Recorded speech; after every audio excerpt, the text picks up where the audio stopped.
Live from Hollywood, California, VJ Vernon Husky, the Big Vanilla Funnies, Unsportsmanlike Conduct. Unsportsmanlike conduct. Yeah, baby, we back in the building.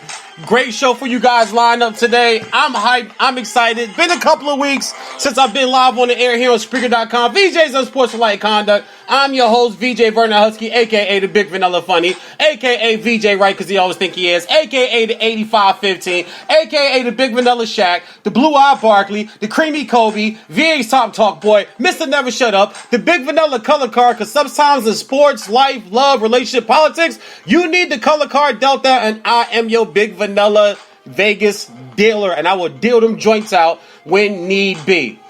NBA free agency kicked off 2 days ago. A lot of crazy stuff going on. A lot of news and notes. A lot of new teams. A lot of new players, new places. But also a lot of BS. I want to thank everybody for tuning in right now, livespeaker.com. Don't forget to catch us podcasted later on iHeartRadio. This portion of VJ's Unsportsmanlike Conduct Open and Rain is brought to you by VJ Entertainment LLC. Laugh Now, Cry Later. Also, Vesson Sports. We do sports right. Go to YouTube and check out Vesson Sports Network. The BS I speak about, well, let me start here.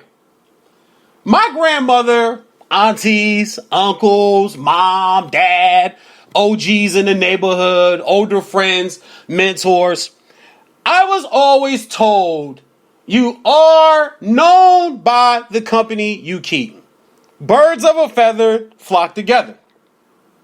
I also told growing up that a lot of times in life, we will let the things that are portrayed around us infiltrate our thought process and infiltrate the way we think and the way we see things, regardless of what the truth is. We see it in the world today. People don't want the truth about the government. People don't want the truth about chemtrails. People don't want the truth about bad food and fast food and McDonald's and dairy and cheese and meat. People don't want the truth.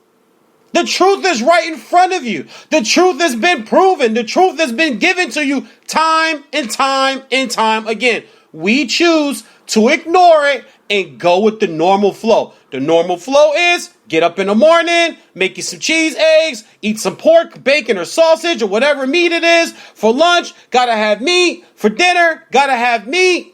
We don't eat enough vegetables and fruit. We don't eat enough plant-based foods in this nation. We don't work out the way that we should, even though tests show us right in our face, obesity, overweight, out of shape, it's a problem in America. It is a major problem in America. I was just on the phone with my brother, Rich. Shout out to my man, my brother Rich back in New Britain, hard-hitting New Britain, Connecticut that is. Shout out to my boy Rich back home. We were just on the phone this morning, and I told him if you walk down the street, 6 out of 10 people you look at are out of shape.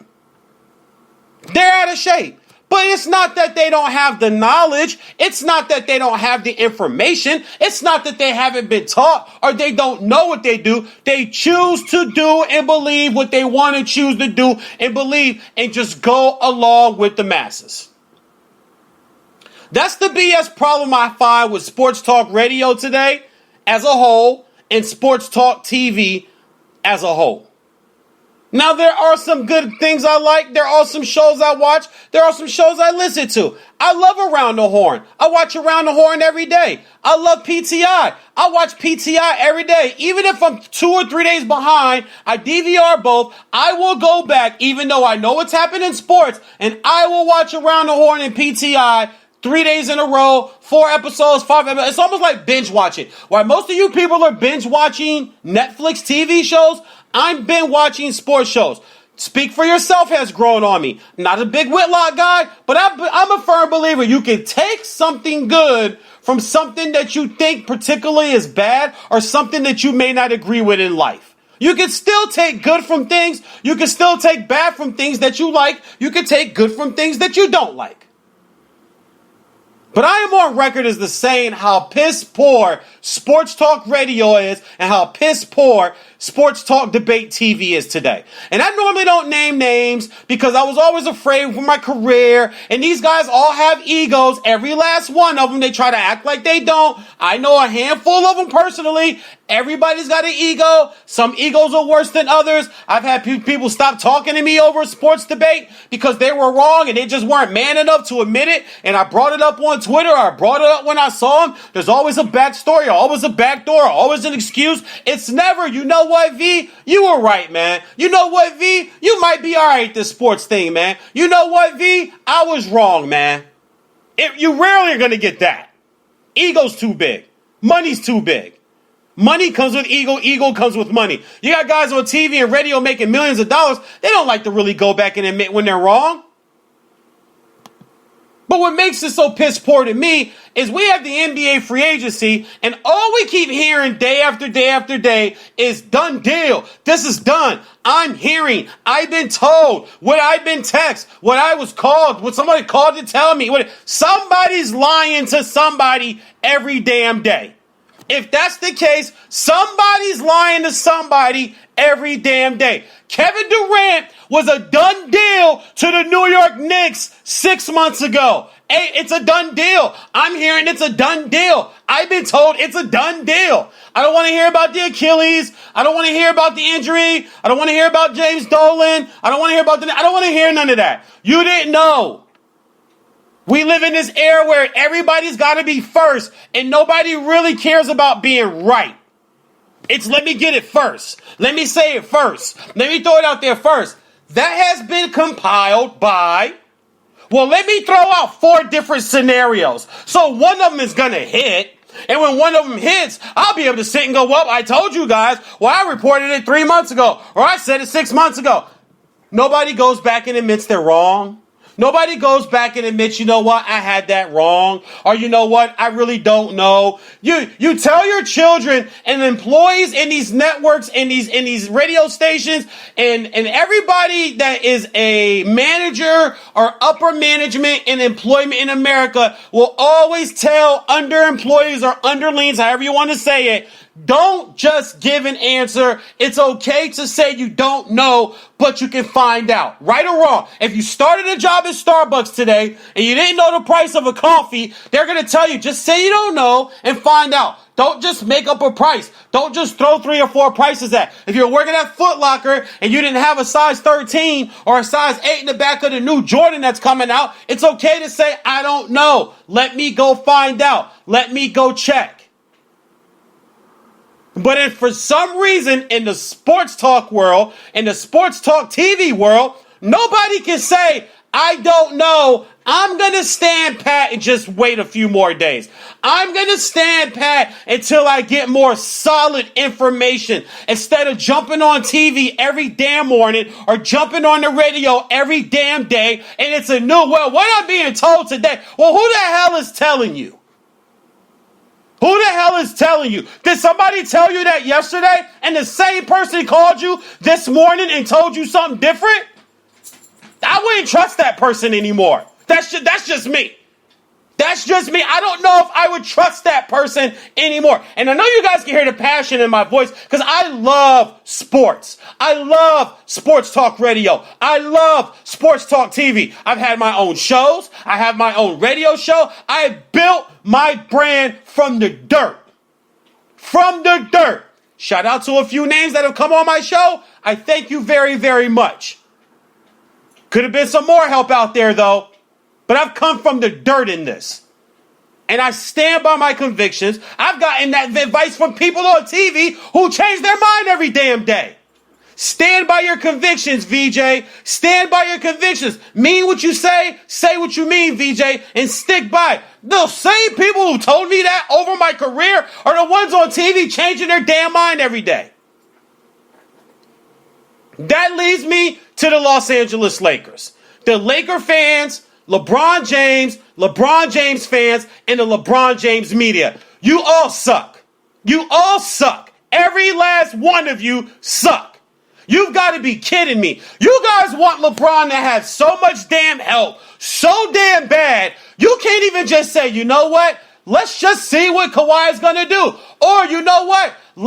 We get AD. Let's just sign some other guys. Let's not just wait on this one dude. We don't need this one guy. We got LeBron. He's the king, right? I've never seen a king need so damn much and all his fans and most of the NBA media be fine with it. Does LeBron know who's cheating on their wives? Does he know where the dead bodies are buried? Does he know who does cocaine in the car in the parking lot? You gotta be kidding me. I thought I was sick of it before, but the last 3 days, my God. Are you kidding me? And now they get Kawhi. Well, they don't need nobody else. They can put the third grade kid. They can put his son on his team, and they're gonna win a champion. You guys got to be kidding me. You guys torched Kevin Durant. Stephen A. Smith went off on live television and called them soft. And called it the softest movie ever saw. And could not believe it. Oh, let me guess though. There's a variable there because, well, he went and joined the team that beat him and blah, blah. Let's stop that crap. Let's stop that. It's all the same. If you're not willing to stick it out and build your team your damn self, I don't care how you go build a super team. I don't care how you put together a super team. It's still a damn super team. Doesn't matter how you did it. It's still a damn super team. The thought process that it's okay for LeBron and it's not okay for anybody else because he's the needle pusher. Since when did one guy become the needle pusher? Since when? What happened to us, sports talk world? What happened to us, sports journalists? What happened to us? Sports media? What happened to us? LeBron James is the worst thing that happened to the NBA ever. Ever. And you can call it hating. Oh, you're being a hater. No, I have an opinion, just like everybody else does. And my opinion is super valid. You telling me super teams are good? I'm not saying he started it. I know that there were other great teams in the past. I get that. But there was never a time where guys did not want to compete against the best. In any sport. When was that? Somebody tell me when that was. Maybe Steinbrenner with the Yankees? I'll give you that because he did try to go out and he tried to sign all the great players and just outpay everybody and just pay the luxury tax because they just wanted to win World Series rings. I'll give you Brenner. I'll give you Steinbrenner. I'll give you Papa George. When else have we seen this? And it's okay. Sports is supposed to be about competitive balance and competitiveness, not entertainment, not reality. Shout out to Miss Shannon Cross, a really good industry associate of mine, very smart young lady working in D.C., formerly with the Mouse up in Bristol, Connecticut. Very smart sports mind young lady. But when her and I were going back and forth a week ago on Twitter, sports have always been a reality show. No, it has not been. Stop it. Stop it. There was a time where the damn games meant something. There was a time where people playing against each other and competing against the best meant something. It means nothing now. It's let me just go see if I can gather all the stars and monopolize the market and monopolize and corner the market just for me. If you all think LeBron James gave a damn about Kyrie saw the writing on the wall. Where's his love for Kevin Love all of a sudden? Did you guys forget don't worry about trying to fit in, just fit in or get in where you fit in or whatever cryptic tweets to Kevin Love? Where was his defense of Dwayne Wade when his fan base blamed Dwayne Wade for the finals losses? Where did he ever come out and go, hey, get off, that's my guy. That's my teammate. Get off his back. We clown Terrell Owens for crying over Romo. I made fun of him. But damn it, the man stood there and stood up for his damn teammate. When the media and the fan base were crushing him. That's caring. You guys think he cares about AD? You think that he really cares what happens to AD after he's gone? Oh, let me guess. I'm being a hater again. Listen, grown people grow the hell up with the hater crap. Grow up. You sound like my daughter and her friends in high school. You sound like them. Oh my God, he's got you grown men with your hatred and no, we don't like BS. I don't hate on nobody, but I'm going to call BS when I see BS. I'm going to call ego when I see ego. I'm going to call crap when I see crap. I'm not blinded. You all are blinded. Just like the fat guy who continues to eat McDonald's. You're blinded. You've been shown the way. You've been shown how to lose weight. There's a gym on every damn corner. There's a CrossFit gym on every damn corner in America. There's LA Fitness, there's Planet Fitness, there's 24-hour fitness, there's Joe Smo's gym, there's Average Joe's. Dodgeball reference. You fans and you NBA media, today, especially when it comes to the Lakers and LeBron, you suck. You suck. You've lost your integrity. You've lost the actual meaning of sports. You've lost it. There's no way in hell AD, LeBron, and Kawhi on the same team is good. I didn't like Durant and Golden State. I'm a Steph guy. Everybody knows that. I didn't like Durant making that move because I knew what it would do to Steph. Well, Steph needed Durant, and Steph can't win without Durant. Steph did it, and it's exactly what the hell we got. I called it 4 years ago. When Durant made the move. I don't like this move. Why don't you like the move? You're a Steph guy. That's exactly why I don't like the move. So now Durant can get all the credit for actually going to and creating probably the best super team we saw, right? Now we're going to add Kawhi to AD. We're going to add 3 of the top 5 players in the league on one team. Really? Really? With the other top 3 player out all year, with the second best shooter in the league out most of the year. This is what and then you people are applauding it, and you crapped on Durant. I don't blame Durant for not liking the media. I don't blame Durant for not liking a lot of fans. All the guy does is come out, kept his mouth shut, bald, did all the things everybody asked him to do, acted the way everybody asked him to do, kept his mouth shut about Russell Westbrook taking last-minute shots, taking a lot of shots, being ball dominant, never said a word, then said, you know what? Fine. You guys don't want to give me my respect? Well, I'm going to do what LeBron did. I'm going to go somewhere and know he didn't bring guys with him, but it's the same thing. I'm going to go create a super team. And in Miami, LeBron was heralded for, oh, well, he knows how to bring people together. He can bring people together. He's the great orchestrator. Give me a effing break. Give me a break.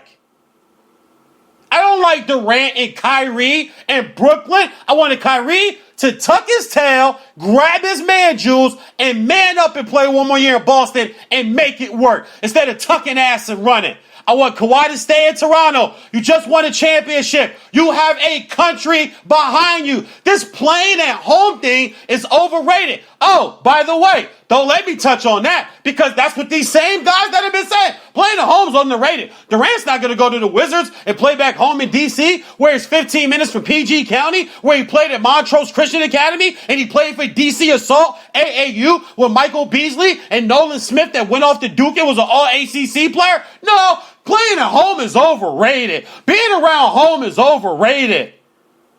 All I hear the last 2 days, well, Kawhi could come home, and Kawhi could be home, and he could be close to home, and he wants to come home. And oh yeah, remember last summer? Well, Paul George could come home, and Paul George is going to be home, and everybody wants to play home. You guys flip-flop so damn much, it's ridiculous. And it's crap. And today, NBA media, you suck. You suck, all of you. And I have some that are mentors. I'm sorry. I don't feel like I have to hold my opinion in fear of someone actually doing what they probably should do anyway as far as like my career or my advancement or any assistance is warranted. I face the same thing in the comedy industry. I'm not going to laugh at the headliner's jokes just because I'm afraid that he might not put me on the show. That's crap. That's bull. No man controls my destiny. God controls my destiny. NBA fans, you suck. NBA media, you suck. Laker fans, you suck. LeBron James fans, you suck. You're the worst fans in sports. He's the worst thing that happened to the NBA. Kawhi Leonard could simply save the league by not going to LA. He could really save basketball. He could really save basketball, even if it ain't but for 1 year to stay in Toronto. He could actually save the league this year.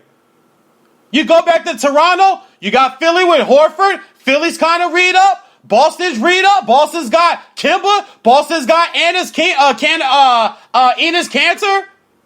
Miami got Jimmy Butler.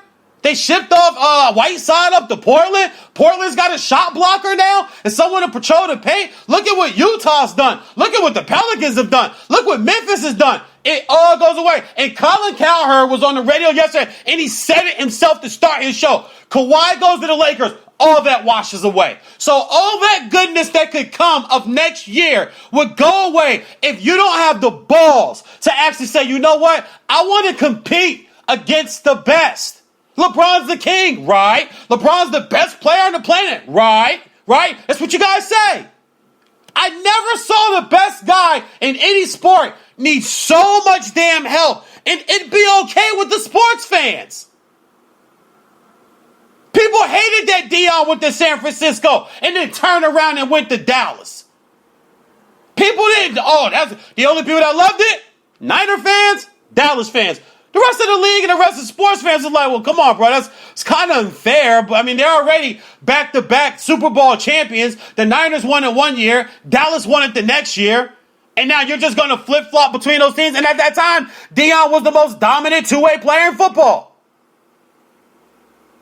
You won out of Atlanta. Okay, I get it. But you want to go to these other teams. You want to win. Okay, I get it. But there were other teams. Green Bay was there. Philly was there. There were other really good teams in the NFL. Dion took the easy way out. And people did not like it. But you guys have all been sucked in to the LeBron James fantasy. To the LeBron James aura. Where it is okay for him to do the things that you people crush other people for doing. That is the most mind-blowing thing to me in life. That's like the cheater getting mad he got cheated on. You're a cheater, bro. You didn't think it was going to come around at some time? You got to man up and eat that. And I'll tell any male friend of mine that. And I have before. You got to eat that, dog. No, two wrongs don't make a right. But you got to eat that. You got to man up and pump that chest. You got to eat that one. Ridiculous. Ridiculous. And I'm sorry I got a little passionate there, but I used to love the NBA. I can't stand the NBA now. I can't stand it. It's not even about competition. It's not even about the games anymore. It's entertainment. It's fluff. And then you got clowns like Nick Wright and Shannon Sharpe on TV every day that are swinging from the jockstrap of LeBron. It's disgusting. Sorry. As a man, to me, that's disgusting. I can't love another dude more than I love like guys I actually know. Be in my family, inside my circle. I can't pump another grown man up that much. When they already got 50 million followers on Facebook and Twitter. Somebody loves the dude. So everybody's not a hater. Some people just don't rock like that. Sorry. Some people don't rock like that. I don't like cooked carrots, okay? I don't like the way they taste. I don't like the way they smell. It doesn't make me a hater of orange vegetables. I don't like them. I'm allowed that. Without being a hater, maybe I see things differently. The same people that complain and bitch about kids getting competition trophies, this is why. Because of what they see. Because of what's in front of them. How could you even tell your son, to be competitive in sports? How could you tell your daughter to be competitive in sports, but you sit your lazy ass on the sofa and you cheer for super teams that give no competitive balance to the league? Stop it. Man, great show for you guys. I'm moving on. I want to talk about the offseason. I will go team by team. I got it pulled up here. Did my notes. I have all the NBA teams. I have every move that they made, at least up to the last 4 or 5 hours. We'll talk about the Knicks. We'll talk about Dolan. We'll talk about the Nets, Durant, Kyrie, what Golden State has done. I'll bring in D'Angelo. We'll talk about some of these other scenarios that are out there. DeMarcus Cousins, here we go again. I'm hearing there's no free agent market for him. How do we know that? Well, how do we know DeMarcus isn't just kind of chilling and seeing where things kind of settle before he picks where he wants to go? I guess because everybody's got to be first. Special guest, New York Legend Playground NBA player Kenny Anderson is going to be on the show. Matter of fact, I'm not even going to take a break. I'm going to try to get Kenny Anderson in right now. So excuse me if you guys hear the phone ringing. We going hardcore Raw today. Also, too, Louis Estrada from Spectrum Sports will also be in. We'll talk Lakers and we'll talk Kawhi and all this other stuff. So let me see if I can get Kenny Anderson on right now. If we can get Kenny, we'll get him in now, have him for about 10, 15 minutes, and then let him get on with his busy day. Because I know he's got stuff to do. He's coaching up at Fairfield now. He's done the show for me before, which I greatly, greatly appreciate. And we might have missed him. I might have missed Kenny Anderson. We might be able to get him on later. But we'll see. Hello, you reached Kenny Anderson, head coach of Fisk University. Fisk University. There we go. So that's him right there. So I'll see if he'll gets back. I'll see if he'll gets back to us if he calls us back. I know he was busy. I know he told me he could do the show today. But we'll see if we can get him back in here.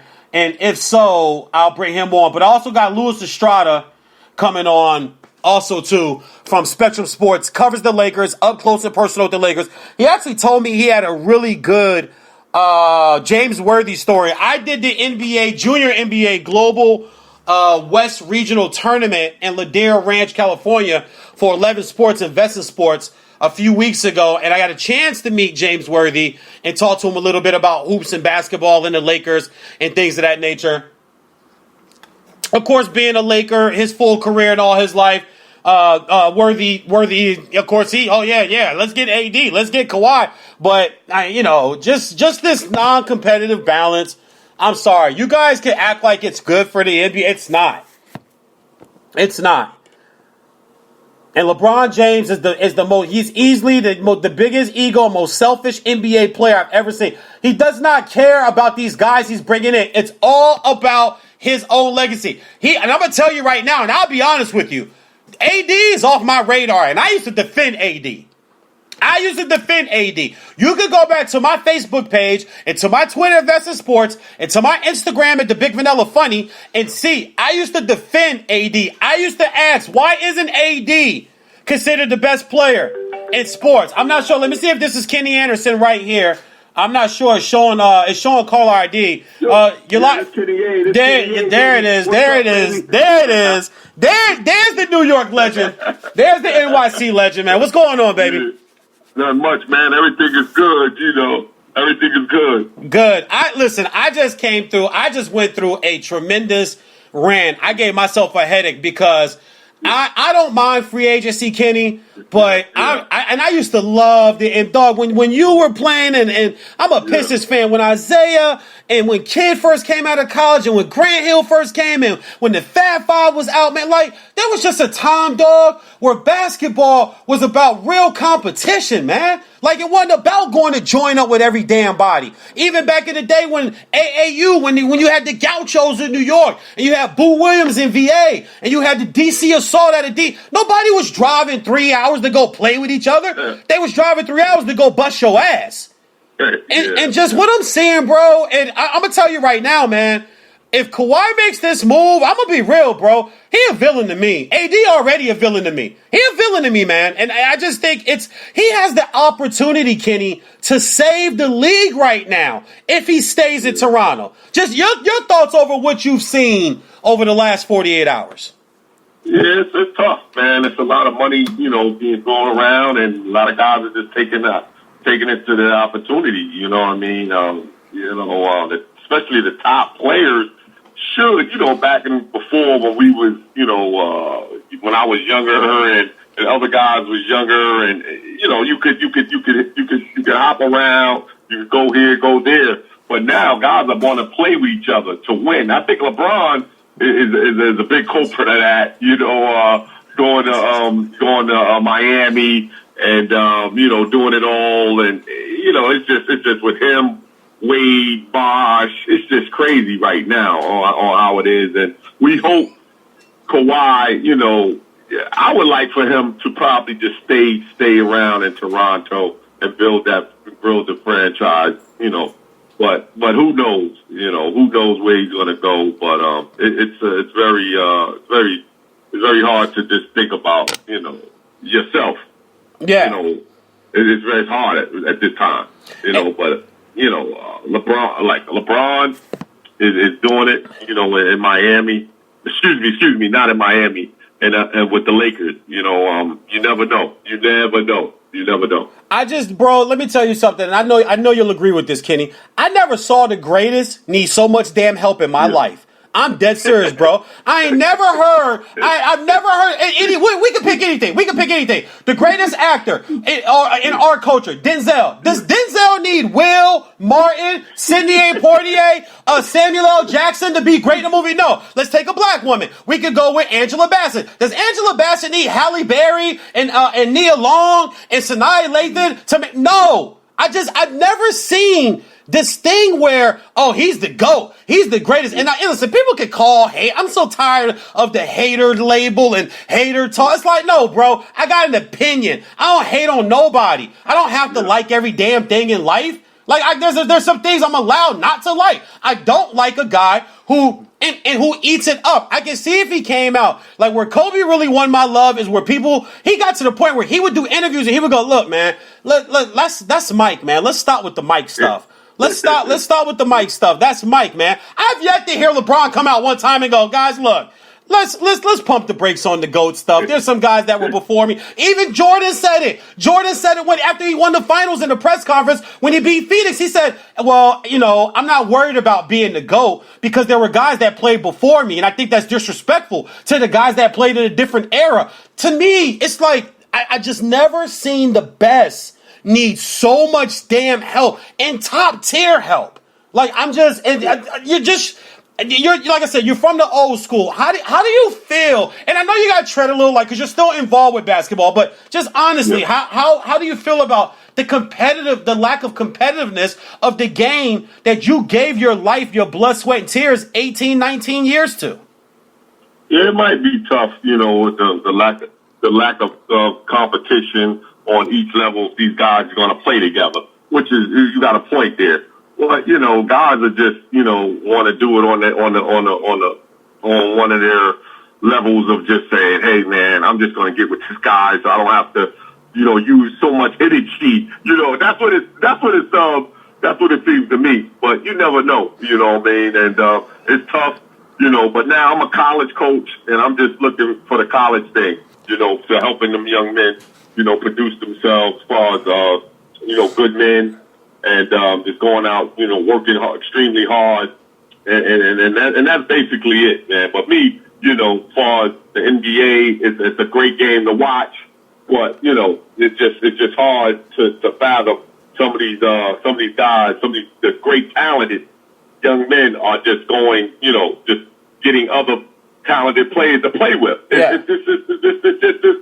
It's just nothing fun about that. You know what I mean? And I wish, Kyrie, not Kyrie, he's playing in Brooklyn, but Kawhi, I hope that he goes back to Toronto, but I don't think he will, but I think it would be good for him to go back to Toronto. Yeah, now let's switch gears because you are a New Yorker, born and bred. The Knicks are taking a lot of heat. When I thought about it, man, I really, and I talked to Rick Bucher yesterday, and I talked to Chris Broussard this morning, and I kind of agree with them, man. I think once the KD injury did happen, it did kind of give them a little hesitation, but I also believe that once KD decided, or if he already knew all along, he was never going to New York, they weren't just going to take Kyrie by himself. They wanted to get two max guys. So they said, you know what? We're going to stand pat, and then we're going to bring in Randall, which I didn't mind at all, Reggie Bullock, which is a sharpshooter, and you bring in Wayne Ellington, another Tar Heel sharpshooter. So you got guys that can hit the three, guys that'll play D, and guys that aren't me guys. And we'll go to the Nets in a second. But are the Knicks rightfully so taking all the beating that they're getting over social media the last 2 days? Or is this kind of just like an overblown thing where it's just what we do every offseason? Let's just bash the Knicks because that's just what everybody does. Yeah, I think, with the owner, when he made those statements, throughout the years, and I think a lot of people was getting down on New York. But New York, they got some talent, they got some great players, and they just gotta, like I think they got a great. And first of all, nobody's talking about their coach. Their coach is just awesome. He's a great coach. Yes, and I think he's a great coach, and I think he's going to get it together. I think he will get it together, and it's just going to take some time being in New York, to get those type of players. You need them type of players to boost your ratings and things like that. But I think he's a great coach, and I think they got some pieces there in free agency. I really do. I think so too. I didn't like Randall. I'm trying to figure out why people are trashing Julius Randle. I thought the world of him as a freshman in Kentucky, and the Lakers picked him in the top 3, and then they let him go as a free agent. Then all he does last year is average 20 plus 10 last year. And I'm trying to figure out why is this such a bash move. Once again, I like Reggie Bullock. He's a deep, sharp shooter. He plays deep. I like Wayne Ellington. You talk about a great locker room guy and a guy that's not going to be a me guy, not going to get in any trouble, not going to bring any unwarranted or any unwanted, bad publicity. And I think at some point we got to get out. Even the Taj Gibson move. I'm thinking, hold up, how are you not? That is a work hard, blue collar. He's going to show the young guys this is how you're being professional. This is how you handle it. This is how you work. I can't wait till we move from. I can't believe I'm going to say this. People are going to call me a hater, but honestly, I can't wait till LeBron retires. I really can't, because and that's not a hate. I'm just saying he brings an aura of let's get all the top guys on one team. He just does, and I can't wait to get back to where you had Stockton and Malone, and then role players. You had Isaiah and Dumars, and then role players. You had Larry Johnson and Alonzo Mourning, and then role players. You had Kobe and Shaq, and then role players. You didn't have, star 1, star 3, star 5, star 10, and then a bunch of veterans who would just take the minimum just to become, so they could go get a ring. It frustrates me so bad. On to the Nets real quick. Just off the top of your head. They get Kyrie, they get Kyrie, they get Durant, and they get DeAndre. What were your thoughts on the moves for the Nets? And you were drafted by them. That's your squad. You were drafted by them. Yeah, I love it. I love it for the Nets fans. See some great basketball for many years to come. But I still don't know if they're gonna get Philly and the Heat and Boston. I just think those teams are better themselves. And I know Butler left the Sixers, but they got the 2-3 guys from. They got the big guy. I forgot, but they got Horford. Yeah, they got Horford. Yep. They got Horford, and they signed what's his name? I forgot his name, but Tobias. Yeah. They maxed out Harris and they maxed out Horford. They maxed out Horford. I just think it's the Celtics with Kimber, and they got the young guy Tatum and the other young guy. So I just think those teams are really doing some good things to better themselves. But it's good basketball for the Nets, to get a Kyrie and to get a KD. It's going to be awesome. It's going to be awesome. He reminds me of you, man. When I watch Kemba Walker play, and I'm dead serious. I'm not just saying that, bro. I mean it. Yeah. When I watch Kemba, I said it years ago. I said, damn, man, when he was at UConn, I said, yo, Money remind me of Kenny Anderson, man, back in the day when Kenny was at G-Tech. And Kenny just had that ability to give it to you. Used to give it to guys. Matter of fact, quick sidebar. My homie who's been a long Duke fan, he listened to the show you were on last time, and he says he still has nightmares of what you did to Bobby Hurley. Yeah, man. Everybody loved that play. It was awesome, man. It was awesome. Yeah, I used to give it to cats, man. But I think when I watch Kemba, and I tell you, I thought that was a great move for Boston, to be honest. You should go get Kemba. I'm not sure what's up with Kyrie. I don't try to act like I know a lot of these guys. Some I do. Kyrie, I don't. I don't know him. I know one guy that's close to his circle. We talk periodically. But I'm trying to figure out what really that kid's head is, man. Because the Nets move to me seemed more like a brand and marketing thing, and it really wasn't about winning. Because if it was about winning, he only had one more year left on his deal. And next year, Miami's going to be in the play. And speaking of Miami, boy, does Pat Riley just sneak up on people when you think they got nothing going down there, and he makes these moves, and it's like, he was supposed to be big next summer. Miami was supposed to be huge next summer. Pat's like, nah. We going to get one piece this year, and then we going to smack y'all in the head next year when guys like Russ Westbrook can opt out. Russ can opt out next year. There's a few other names, but Boston and Kemba Walker, you like them two teams over Brooklyn, and especially over Toronto, I'm assuming, if Kawhi decides to leave, correct? Oh, yes, definitely. Those teams will be done. Toronto will be done, if Kyrie leaves. No, if Kawhi leaves, they'll be done.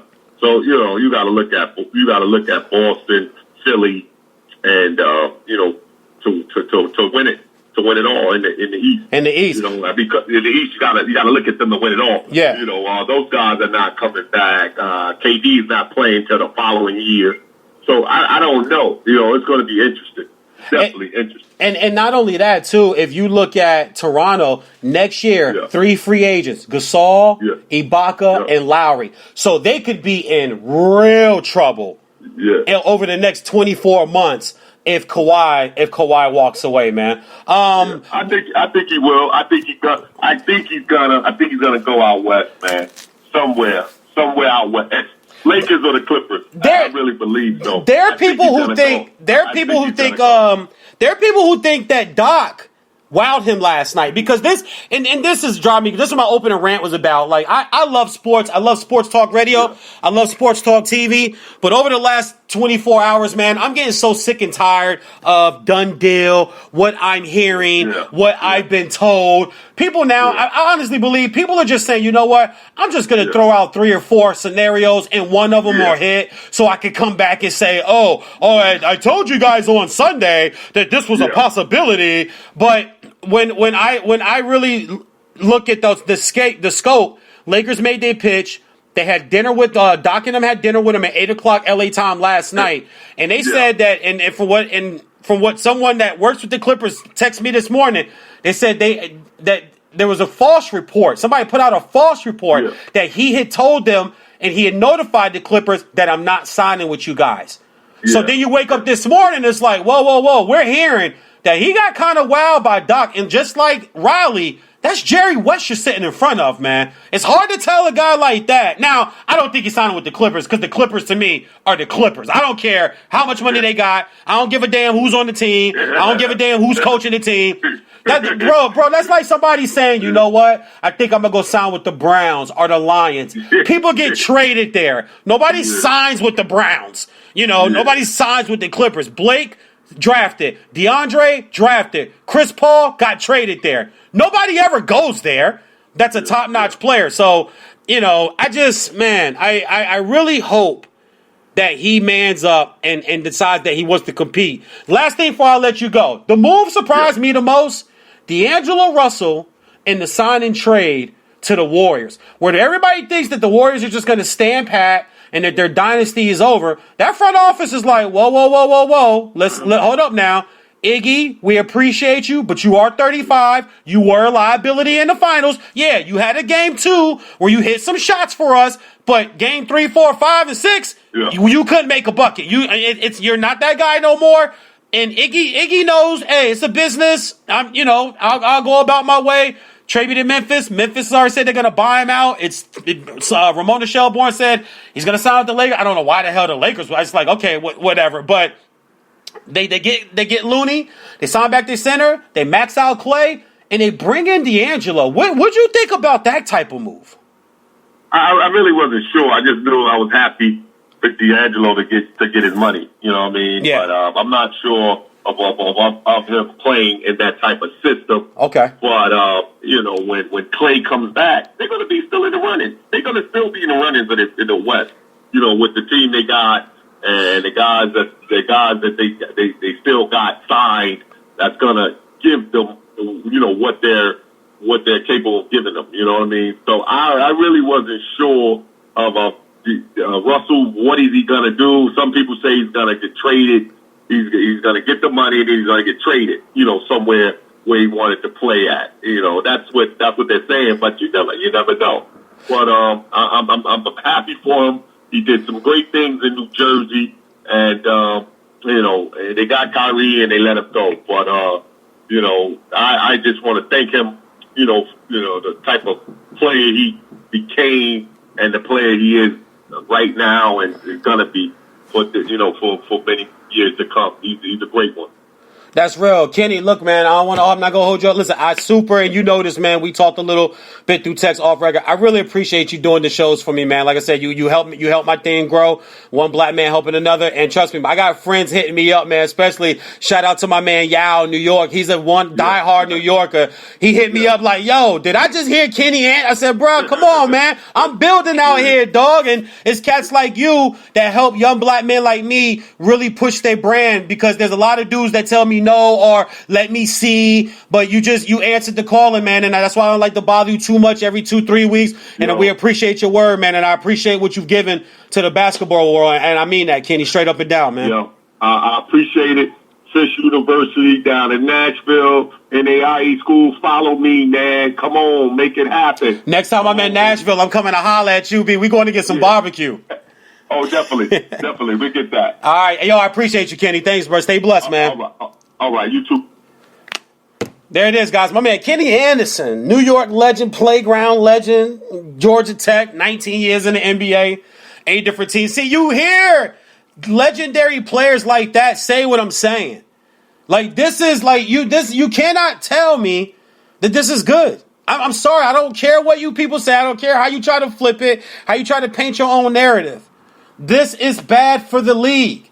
It's bad for I already don't watch a lot of NBA. My wife can tell you guys, I don't watch a lot of regular season games. For what? I'm a Steph guy, but I wasn't really big on Durant going there, because I knew what it would do to the league. It did just shift the balance of the league completely to the Bay. We did watch the Warriors in the finals for 5 straight years, and I don't have a problem seeing Steph there. But I do understand it's so much more fun when there's different teams there. It's like the Patriots in NFL. They're good, but they don't go to every Super Bowl. They go to every other Super Bowl or every 2 Super Bowl. They had a run of 8 years where they didn't make a Super Bowl. We saw Green Bay in the Super Bowl. We saw Pittsburgh in the Super Bowl. We saw Seattle. We saw the Broncos. We saw different teams. You can't tell me that that's better. You can't tell me that's not better. It is. It's the same way with college football. I love college football. And I don't mind Alabama being great. And I don't mind Dabo Swinney and Clemson being great. But I don't want to watch Clemson and Alabama for the next 3 damn years.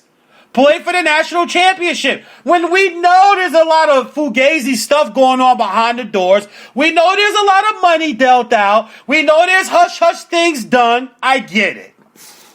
I get it. And it's out there and it's done. Nobody can say that it's not. But damn, I'm almost ready to tell some of these other schools, well, you start paying more money for these players then. So we don't have to watch Clemson and Alabama in every damn championship game. Then you got people that want to expand it to 6 and expand it to 8 and expand it to 12. You expand it to 8 or 10, guys. Trust me, you kill the regular season. College football is so great because every Saturday is monumental. It's monumental every freaking Saturday. It's huge. And it means a lot. Always great stuff from my man Kenny Anderson. He shoots me a text right now. I love it. I love it. I love it. I love it. I love it. I love it. Also, too, shout out to all my new followers on Twitter. I've picked up about 100 followers on Twitter over the last 48 hours due to my rants. If you guys want to check my rants out, just go to Vesson Sports and Comedy, VESN Sports and Comedy over on Twitter. I have been ranting my rear end off because I'm just tired of the crap. And I'm not afraid of my career anymore. I'm not afraid that someone's going to read something and they're not going to like it, so they won't do my show, or they won't, introduce me to someone that can help. I'm tired of that. I really am. I'm sick of it. Be better. Be better at your job. Be better at what you do. Just because you're on TV or radio and you make 6 figures or you make 7 figures or whatever the deal is, doesn't give you the right to have that kind of ego where you can't be wrong. Or you can't be told about yourself or the way you portray your career or portray your sports talk or your opinions and predictions. I think that's crap. I think that's complete bull. Putting out 4 and 5 damn scenarios every other day. You got people up and down Twitter. I thought Kawhi was a Laker, guys. I thought it was a done deal, everybody. My wife sent me something from work last night.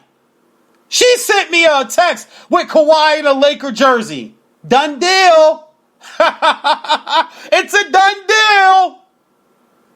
Kevin Durant to the Knicks. It's a done deal. Kyrie Irving to the Knicks. It's a done deal. Paul George to the Lakers. Boogie Cousins to the Lakers. Done deal. Shut up. Stop it. Just shut up. Can we just get back to just talking sports? And then when something breaks, we all gonna find out. It's a 24/7, 365 news cycle, people. We're all gonna find out. We all keep our phone in our hand. We're all conditioned to. I'm like that. I'm not gonna act like, oh, I'm not like the rest of these people in today's times. And I have my phone in my hand all the damn time. If I'm playing Words with Friends, or I'm playing Candy Crush, or I'm playing chess with friends or online poker, or I'm working on my brand on social media, or I'm checking out other social media. My TV hasn't been on for more than 3 to 4 hours in about 2 months. I don't even watch TV on my TV anymore. I watch it on my phone. My wife hooked me up with YouTube TV and with the Amazon Prime. I don't need to cut my TV on unless I'm watching DVDs. I don't even watch TV anymore. I don't want to watch commercials. And now I got the new feature on my phone with YouTube TV where if you tap left or you tap right 2 or 3 times, it skips through the commercials for you. If you're watching a TV show that's on DVR, oh my goodness gracious, are you kidding me? I miss all the movie trailers. I miss all the movie trailers. The next thing I know, I'm driving down the 405 and I look up on a billboard and I see a billboard for a movie. A big summer movie, a big fall movie, a big winter Christmas movie that's coming out. And I didn't miss it all. I missed all of it. Because I don't watch TV like that. My phone has screen time. Like there's an actual report I get every 2 weeks or 3 weeks or every week where it shows me my screen time. What has my screen been on most of? Social media, email, texting, phone calls. Like there is no room for commercials in anybody's life anymore. I just want to get back to just realness, real sports talk, real sports TV. Remember when First Take used to be cold pizza? Cold pizza is way better than First Take. And now you got these networks that hire these clowns that get on TV and they're just trying to make a name for themselves. Kawhi Leonard's better than Kobe Bryant. Are you serious?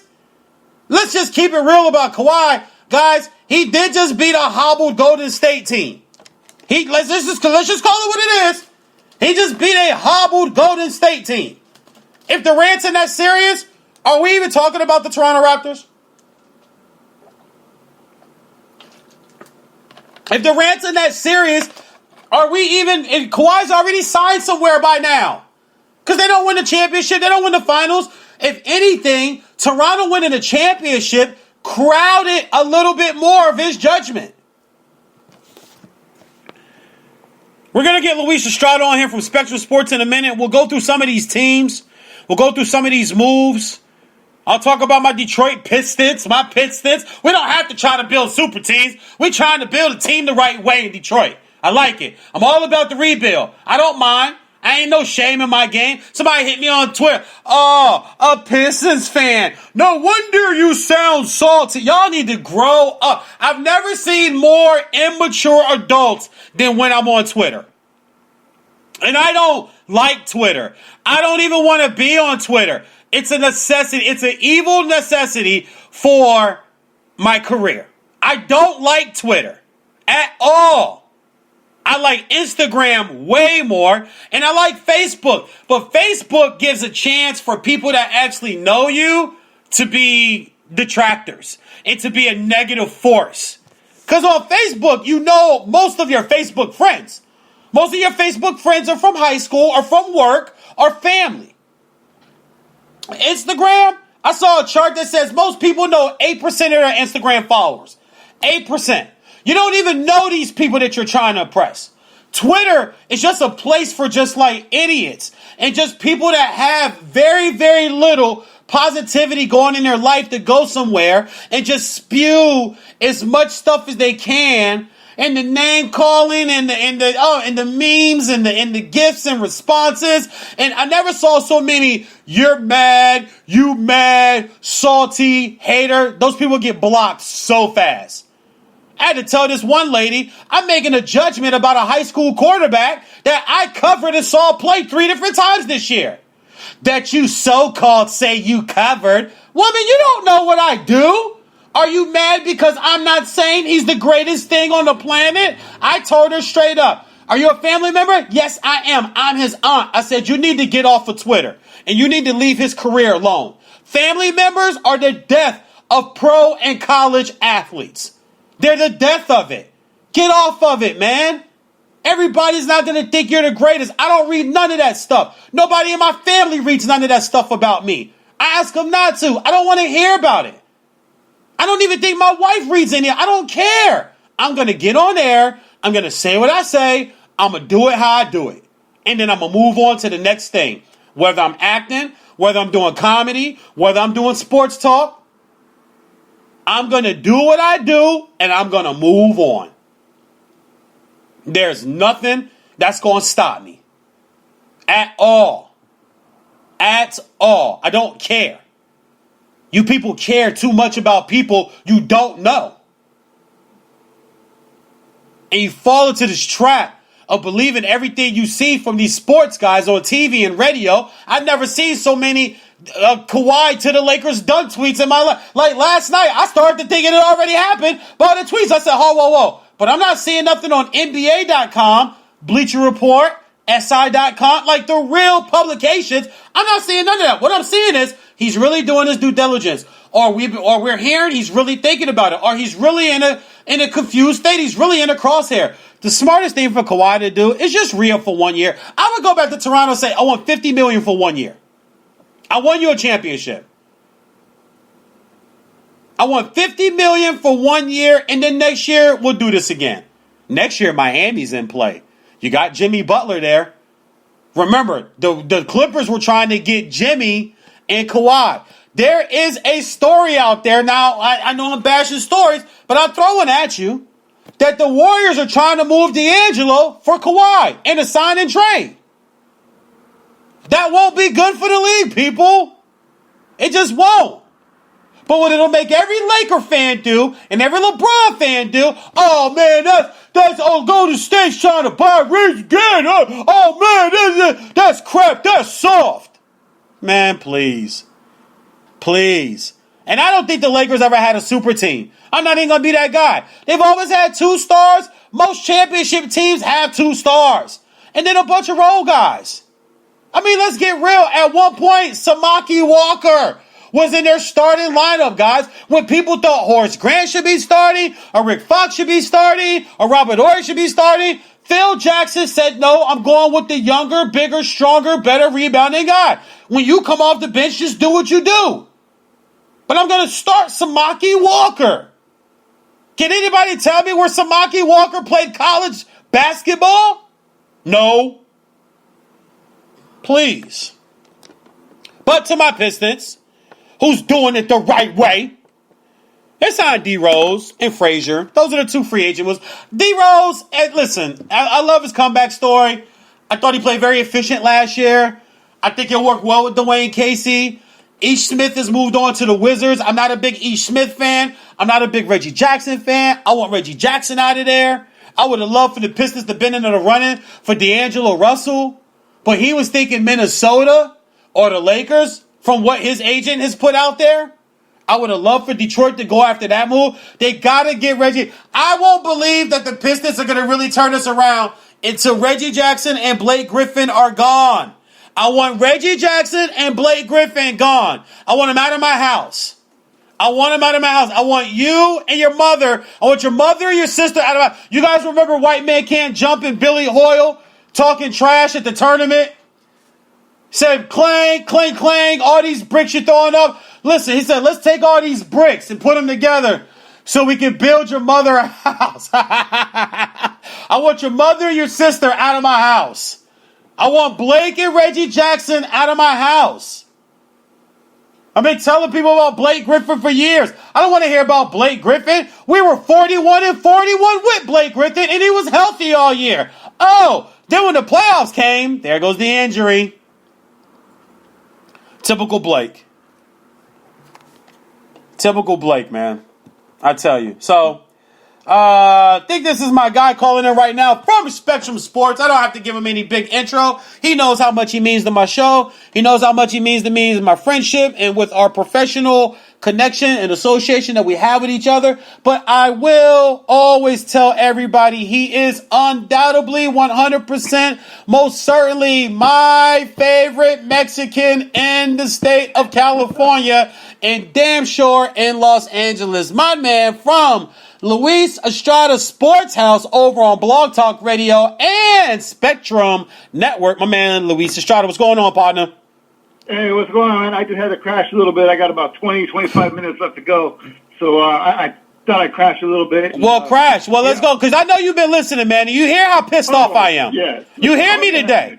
I'm on my Stephen A today, bro. And I don't even like Stephen A today, but I'm on my Stephen A today. And this is pissing me. I'm telling you, bro. We talk about this stuff. We talk about the way the league is covered and the way the league is reported on. And it's just, and it seems like that the industry is just like it's crap, dude. It's crap. How many? And you're a Laker fan, and I'm gonna let you go in a minute. But just real quick, I'm gonna just let you run for 20 straight minutes, and I'm gonna shut up. But how many times do we gotta hear that this stuff's a done deal, and this move's a done deal, and this is done, and we're gonna get this guy and this guy, and I know you've been seeing my Twitter. I've been just killing Laker fans. Oh well, that guy's off the board. Oh, you're gonna get Seth Curry. Nope, Seth Curry's back. Oh, you're gonna get that guy. Nope, he's off the board. Oh, you're gonna get Patrick Beverly. Nope, he's off the board. Oh, you're gonna get Jimmy Butler. Nope, he's off the board. He's off the board. He's off. And then every time I just go down there, and look at the trend. Oh, well, we could get this guy. I asked one guy last night. I said, did you have Seth Curry on your list when free agents started? All right then, dude.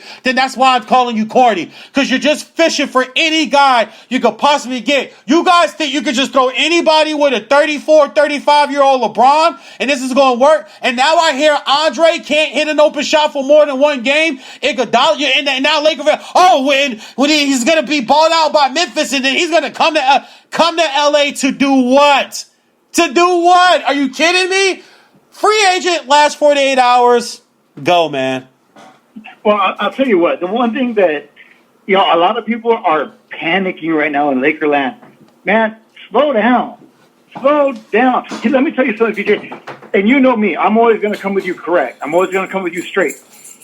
My thought process, my own personal thought process was this. If they don't get Kawhi, I had 3 guys on my wish list that I said, I want them to go after these 3 guys if they don't get Kawhi.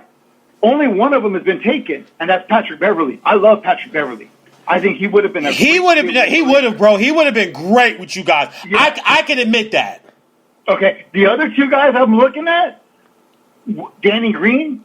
I like Danny Green. I think he would have fit in well with this team. And then the other guy, you're going to call me a little nuts, but I'll tell you what. JaVale McGee. And the reason why I say you bring back JaVale McGee, AD doesn't want to play the 5. He wants to play the 4. JaVale's meeting with Detroit. Yeah, JaVale's meeting with Detroit. He already met with Houston. He's good. He can protect the rim, and you don't need a lot from him. Okay? So those are the 3 guys I wanted them to go after if Kawhi didn't sign. Now, we don't know. There's a holding pattern with Kawhi. Like you've been saying all day long today. Everybody's had it. Oh, yeah, it's this, it's that. Nobody knows. Shut your mouth. They don't know nothing. They don't know nothing. No, and you know what's even worse, VJ, is I'm scrolling Twitter last night, and I'm following a bunch of people trying to get stuff, see if I can figure out maybe a little bit based on everything that's being reported and whatnot. And you've got guys like Kendrick Perkins, who played in the league, probably knows a little bit more than most people, saying, "Yo, you need to slow down because this is what I'm hearing after somebody else is reporting this." And then you've got guys. There was a tweet by Fox, and you mentioned it earlier, that said, "Hey, Kawhi's already told them they're out." And then within 2 hours, that was taken down. Thank you. Oh, yeah. Oh, it was, huh? Because I saw it several times, and it was by Fox. It's like, oh, whoa. Why are you guys putting that out there? He did not tell them that. Right. And then I listened to the audio, and the audio was actually somebody, you've talked to before. I won't mention the name, but it was the one saying it. So what I've come to realize is unless I see a tweet, unless I see a report from Woj, Shams, or Ramona Shelburne, I'm not paying attention to it. Because those are the three people, when you're talking about the Lakers, who are going to know.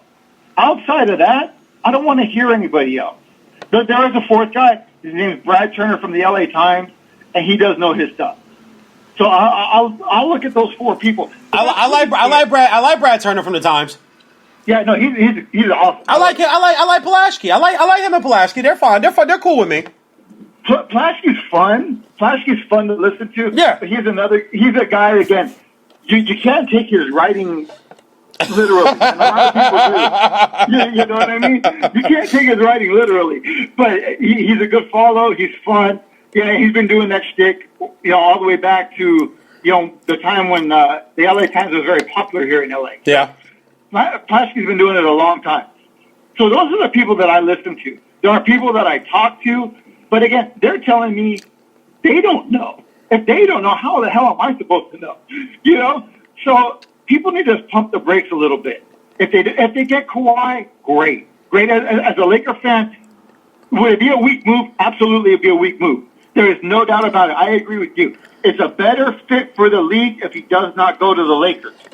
I'm going to say that. He can save, dude. He can save the NBA. He can literally save the league. Oh, absolutely. There's no doubt about it. Okay? As a Laker fan, I would love to see it for two reasons. One, the biggest reason is because then he wouldn't be going to the Clippers. I just don't want to see him end up in the Clippers. All right? That's the first thing. The second thing, and you can call me bitter, you can call me salty, you can call me whatever you want. I'm still pissed off from 2011, 2012. That veto trade. Oh. Okay. And here's the reason. And I said it then, and I'll say it again now. There was no reason to veto that deal.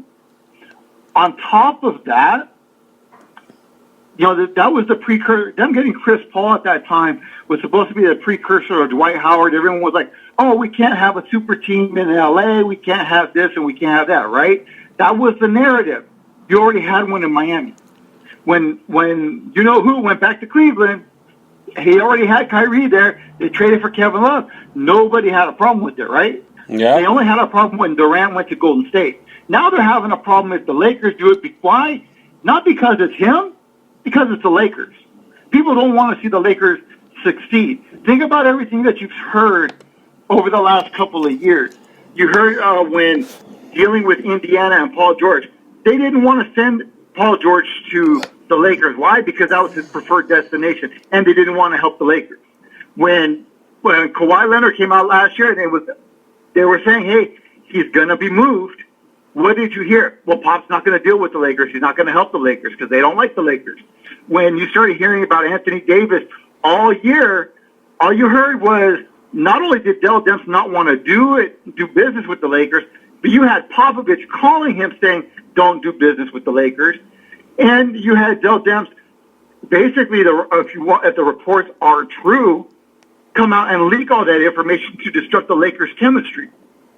So it seems to me that everyone had a problem with it, not with it happening, but with it being the Lakers. So I'm kind of like, you know what? Screw it. We've had we haven't been in the playoffs in 6 years. We haven't won a championship since 2010, which people say, well, that wasn't that long ago. It's 10 years ago.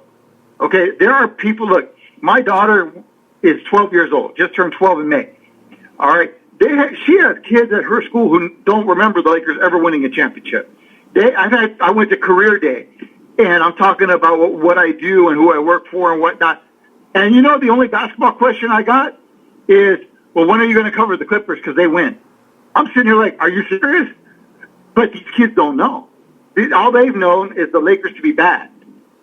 So you want to call me as a Laker fan a little salty? Maybe.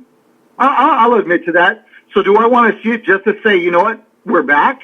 Sure. But, even if they don't get Kawhi, I'm still happy with what they've done. They've already upgraded to Anthony Davis. And here's something else that people, I think, just kind of throw in. But to me, I think it's a bigger deal than what people think. They kept Kyle Kuzma. Kyle Kuzma is going to be a good player in this league. We know he can score. He's got to come together on the defensive end. I'd like to see him develop the three-point shot a little bit more, but he's a good player. So I think the Lakers have a good foundation even without Kawhi. I think you get Kawhi, I think you're right there. I think if people want to call them the favorites already, I don't know if I'd go that far because you still got to fill out your roster. You still got to bring guys in. Okay, but I had somebody call me after the Anthony Davis trade, and the first thing they told me was they need a point guard. No, they don't need a point guard. They need everything because they only had 4 guys under contract at that time. Now they've got 3 or 4 because they're going to sign Troy Daniels from Phoenix. So let's see what the rest of the roster looks like before we start saying, hey, guys, championship, we're back. No, we're not. You got to fill out the roster first. I like what Utah's done. Don't forget about Denver. I love what Portland's done. Don't forget it. People are already discrediting Golden State. It's still Golden State, ladies and gentlemen. They're still a good team. Don't sleep on Golden State. Everyone wants to dismiss them already. Makes absolutely no sense to me. And then you look at the East. You look at what Boston's done. I like what they've done. Obviously, everyone's on New Jersey. New Jersey's made a big splash. I love the Kemba move. I do too. I think it's a great move. I thought Kyrie leaving was going to be an addition by subtraction. But now you fill that hole with Kemba, who's got something to prove. I like that. I like that for Boston a lot. I love what Philly's done. I absolutely love what Philly's done. I like what New Orleans.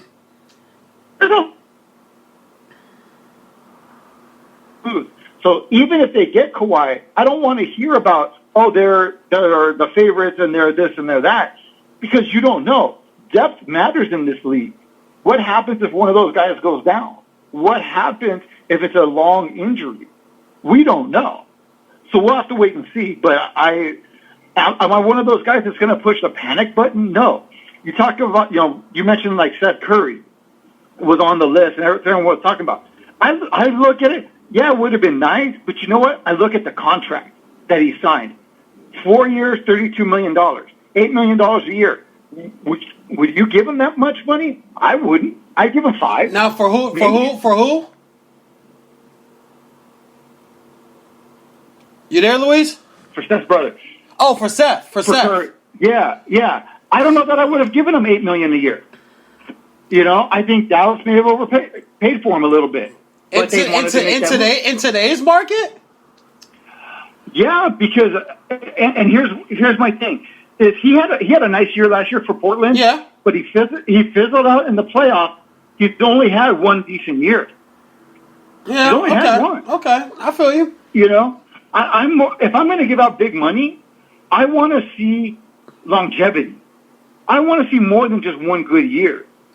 And because think about the old adage that we talk about time and time again. Oh, so-and-so's in a contract year. Look at him blow up in a contract year, and you never hear from him again.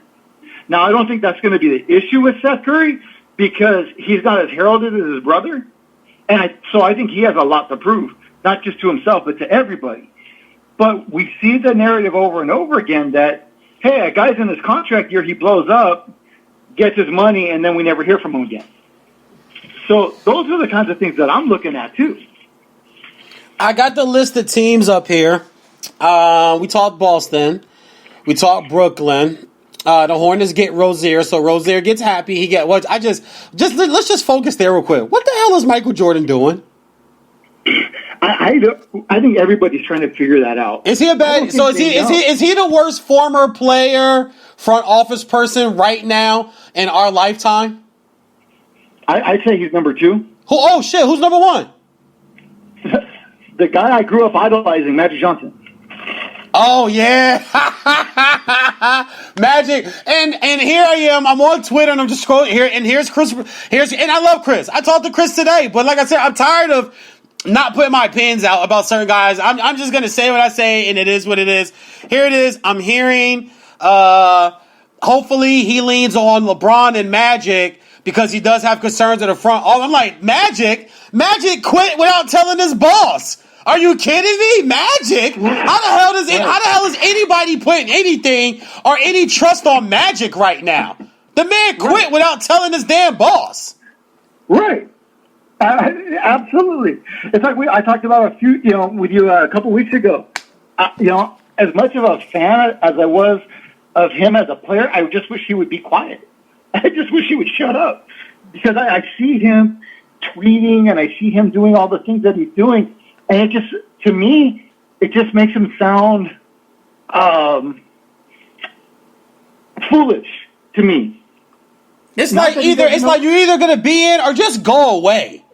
Yeah, exactly. Either be in, be part of it, or leave. But don't tell me, oh, well, it was just because I couldn't talk about the things that I want. Now, that might be part of it. That very well might be part of it. But don't sit there and tell me that and then sit there and tell me Rob Pelinka's a backstabber. And pretty much, he killed Rob. Oh, absolutely, he killed Rob. Absolutely, he killed the whole organization. All right, but then don't sit there and tell, like we talked about before, when he came out and said, "Oh yeah, but I'll pitch for them and I'll be in on recruiting." My attitude is, why would I want you there? Why would I want you there when all you've done is bash the organization since you left? And now we're supposed to believe that everything's cool. There was a report that he said, "Oh, it was just like when brothers fight. I had a disagreement with my sister." Like, come on, man. You can't talk out of both sides. People want to believe it. I'm not sure that I do. And then you even had LeBron go on his barbershop show and then trash Magic. Right. So there's the idea that, well, he's going to put his trust in Magic, and LeBron is like, bro, are you paying attention? Somebody in Kawhi's camp is trying to, listen, I'm going to just be honest with you. I don't think Kawhi's trying to get to L.A. I think his uncle or somebody in his camp is trying to get to L.A. Because in today's market, in today's world, you don't have to live in a certain city to build your brand. It's not like that anymore. No, I will tell you this real quick, BJ. I don't mean to cut you off. Is the one thing that I have seen rumored. So you can take it however you want. But one of the things that I have heard is that I believe I don't know if it's Nike or Reebok, whoever he just signed his shoe deal with is very heavily pushing him to go to LA. Yeah, I heard that too. That's true. He's not in that New Balance deal no more. He just signed a new deal with somebody else, and they really want him hard. They really want him in LA, which once again is stupid because Russ Westbrook is with Nike, Paul George is with Nike. There's other Nike players that aren't in New York and LA. Right. So again, that's what I'm hearing too. So I can't tell you what's right or what's wrong, what's real and what's not, because everyone's got a source, everyone's got a this or that. You know what I'm doing with this whole thing, VJ? I'm sitting back and enjoying the ride. Yeah. Honestly, and you know why? Here's the bottom line. I'm a Laker fan. I love it. I would love to see him there. Okay, we both know I'm not a LeBron guy. I do like AD. Yeah. I don't think he can win it alone. But when I look at this roster, just with what it has right now, I already think they're going to be a better team than they were last year. Yeah, of course. I mean, you add AD, they'll be better. Right. And when you're a Laker fan and you haven't been in the playoffs in 6 years, you just want to get back there. Yeah. So, this this decade, from 2011 to now, has really kind of been like the 90s all over again for people who are around to see that. When you had guys like Sadale Threet and Cedric Ceballos coming through there, you brought in, just anybody you could get to really kind of Eldon Campbell, here. Eddie Jones. Eddie Jones. Yeah, I remember them years, dog, with Nick Van Exel, Sadale Threet, and Cedric Ceballos. I remember them years, bro. Yeah. So that's what this has kind of been like, only a little bit worse because the team was so bad. Now, we made some draft picks. We turned those draft picks into different players. All right. And we'll see what happens. Did they give up too much for AD? What's up? Did they give up too much for AD?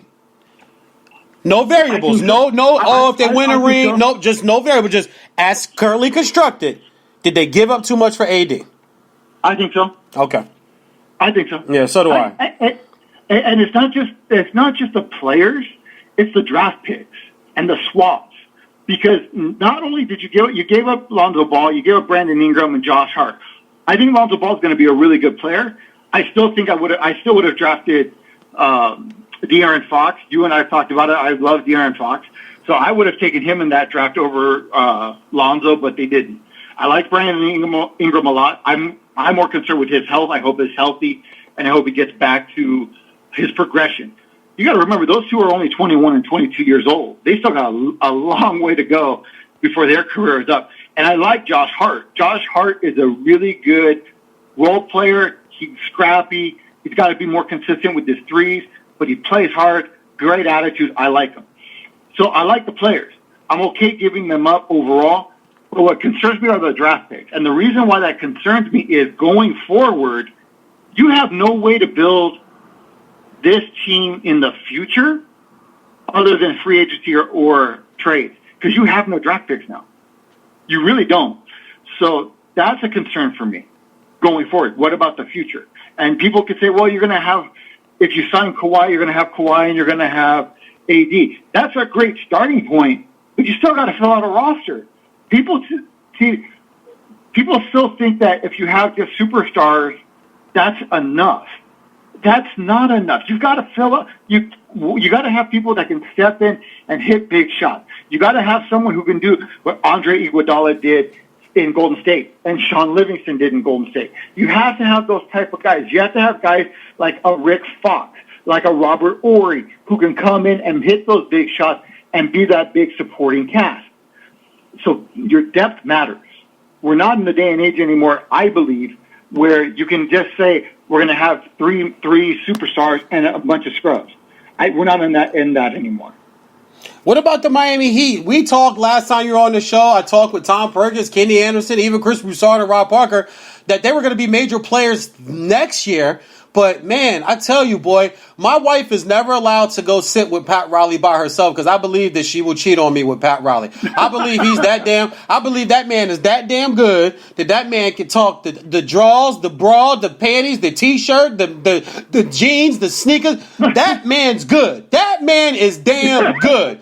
Because when I saw that Jimmy Butler was going to take the meeting, I immediately went to Twitter. I said, he's never getting out of Miami. He's never getting out of Miami. If he took that meeting, he wasn't getting out of Miami. There were other teams that were going to offer him a max. So it wasn't about just, when they offered him a max. The Sixers offered him a max, he turned it down. And the Lakers were going to offer him a max if they didn't get Kawhi, and the Clippers were going to offer him a max. And Houston was trying to trade for him to offer him a max. But man, when you sit in front of Pat Riley, man, I don't know what he says and what he does. I don't know if he's got the best weed down there or if he's got a few girls from South Beach that comes off of Ocean Boulevard and sits in the meeting in bikini. I don't know what he does down there.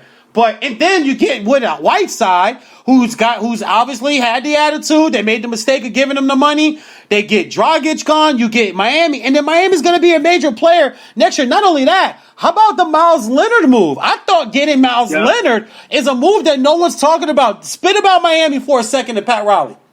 Look, Miami's building a nice little team down there. Yeah. Whether they're a year or two away from being in that, with those groups that we talked about with the New Jersey or the Brooklyns, I still want to call them New Jersey, Boston, Philly, Miami, and Miami's got some good stuff going on. And you talk about Pat Riley.